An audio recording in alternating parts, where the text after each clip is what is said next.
Hindi sa lahat ng panahon tama ang ating mga desisyon.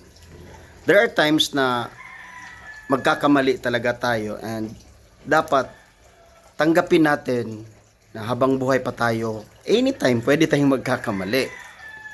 Dahil kung para sa atin, lahat ng ating gagawin ay tama, in the end, masasaktan din tayo pag mag-fail ang ating mga ginagawa. Lalong-lalo na pag binuhos mo na lahat ng effort mo, lahat ng resources ng pamilya ninyo or sa grupo, binuhos mo na.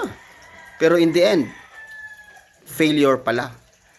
Na ito ay posibleng magiging rason bakit i-blame mo na one of your members sa group or di kaya sa pamilya ninyo ang mga nangyayari.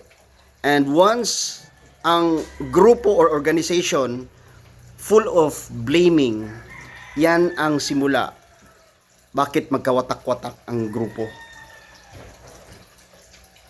Kapatid, walang ibang solusyon kundi magsisimula sa iyo. Ikaw mismo ay dapat tanggapin mo na ikaw yung mag-adjust.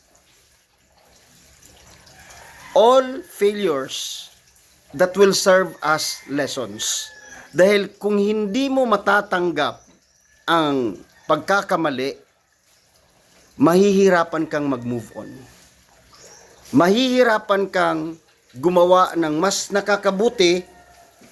It's because palagi mo na lang iisipin yung mga masamang nangyayari.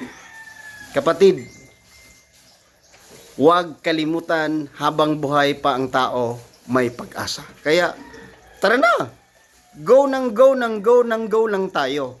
Dahil meron at meron talagang magandang resulta sa unahan pag tayo mismo, positibo tayo sa malaking pagbabago.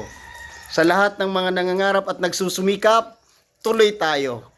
Mga dealers ng First Vita Plus, 300,000 a month ang naghihintay bawat pangalan.